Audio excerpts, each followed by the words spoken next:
जय हिंद साथियों, आज हम पढ़ने वाले हैं संविधान की अनुसूचियाँ। इससे पहले हमने संविधान के भाग देख लिए थे, तो यहाँ पे मैं अनुसूचियाँ लिखती जाऊँगी, इधर पे विषय लिखती जाऊँगी। तो पहली अनुसूची आप हिंदी भाषा में भी लिख सकते हैं या फिर मतलब ऐसे भी लिख सकते हैं, आपकी मर्जी है। आपको तो समझना है कि किस अनुसूची में क्या बताया गया है।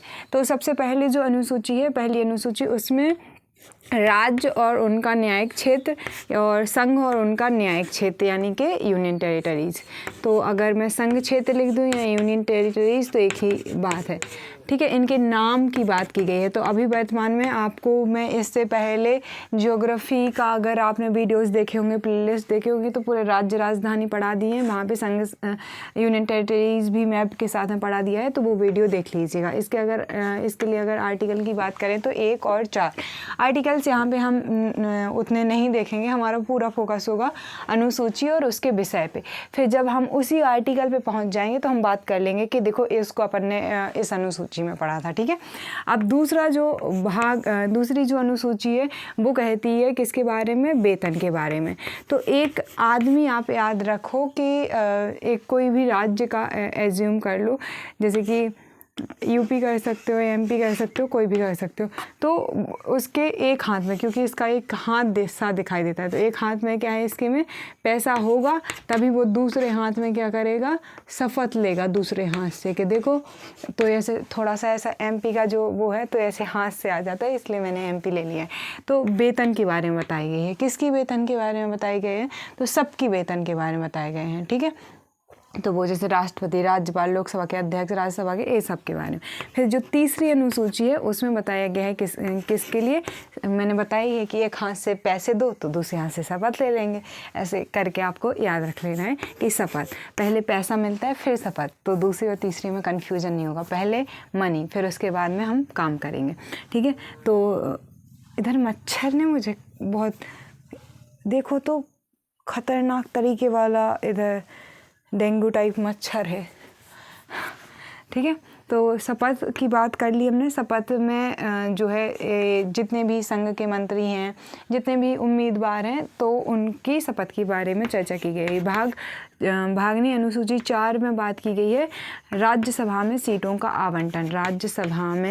राज्यसभा के लिए भी कह सकते हैं, राज्यसभा के लिए सीटों का आवंटन, ठीक है। अब ये राज्यों के लिए भी है, यहाँ पे बात की गई है, और यूनियन टेरिटरीज़ के लिए भी बात की गई है। फिर भागनी अनुसूची 5 जो है, अनुसूची 5 में है अनुसूचित क्षेत्रों में प्रशासन।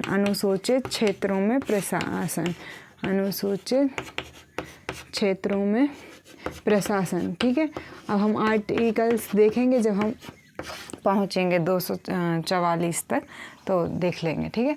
अब फिर इसके बाद में है अनुसूची 6। अनुसूची में अमित्र में याद रखना है, क्या, अमित्र में का मतलब क्या हो गया, असम, मिज़ोरम, त्रिपुरा, मेघालय। असम, मिज़ोरम, अमित्र लिख दूँ मैं, अमित्र यानी कि असम, मिज़ोरम, त्रिपुरा, मेघालय में प्रशासन, ठीक है। अब भाग 7 जो है उसमें बताया गया है कि संघ की सूची में कितने विषय रखे जाएंगे, समवर्ती सूची में और समवर्ती सूची में, संघ सूची में और राज्य सूची में।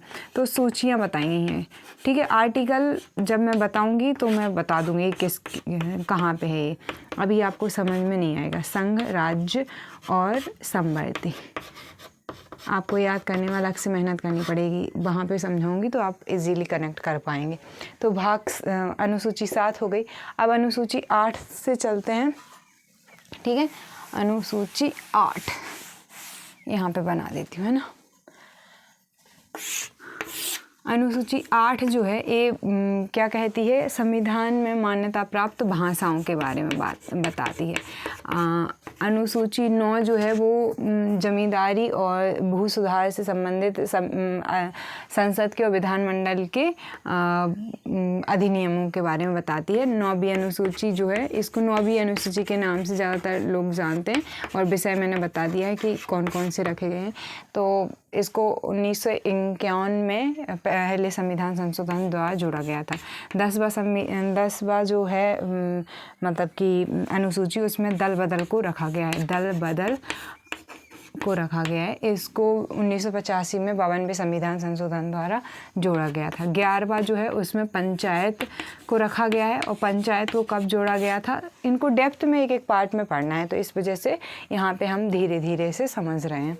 तो पंचायत को भाग 9 में जो पहले ही था, लेकिन अनुसूची के रूप में जो जोड़ा गया था 92 में 1992 में 73वें संविधान संशोधन द्वारा, और इसमें कितने 29 विषय को रखा गया है।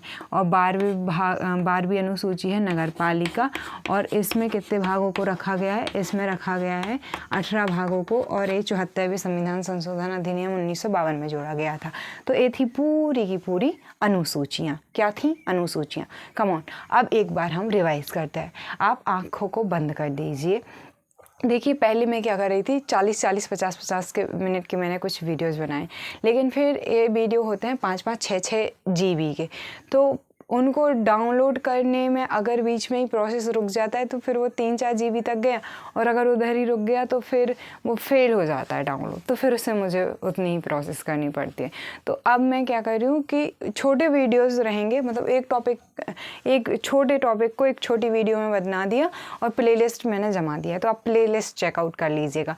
मैं पूरा संसद एक वीडियो में पढ़ाने वाली थी, लेकिन वो बन जाएगा 15-20 GB का, और फिर वो डाउनलोड में प्रॉब्लम आएगा। तो मैं 1-2 GB का वीडियो बनाऊंगी ताकि एक साथ में चला जाए, अगर ना भी जाए तो एक ही GB तो ख़राब हो, वरना बहुत, क्योंकि यहाँ डाटा का काफ़ी प्रॉब्लम है, यहाँ 5G नहीं चलता है, गांव है, और दूसरा कि बहुत इशू आता है नेट का यहाँ पे ओवरऑल कहा जाए। इसी वजह से लाइव क्लासेस भी मैं नहीं अभी रख पा रही हूँ, है ना। तो इस वजह से थोड़ा सा समझिए आप कि मैं क्यों ऐसा कर रही हूँ। तो मुझे छोटे वीडियोस बनाने पड़ेंगे। मैं 40-50 मिनट के या 1-2 घंटे के वीडियोस चाह के भी नहीं बना पा रही हूँ। मुझे वैसे मैं इतने कम टाइम में वीडियोस नहीं बना पाती हूँ, बट मुझे बनानी पड़ेंगी। तो मैं एक साथ वीडियो बना लेती हूँ, कट कर लेती हूँ, ताकि क्या रहे कि हमारा सीक्वेंस भी ख़राब ना हो और मेरा अच्छे से डाटा से वो भी हो जाए। अब मैं बात क्या कह रही थी, मैं बात कर रही थी इनको याद करने के लिए, ठीक है। तो अब आप अपनी आंखें क्लोज कीजिए और मुझे बताइए पहली अनुसूची में क्या है। राज्य और यूनियन टेरिटरीज़ के नाम। आंखें बंद होनी चाहिए आपकी।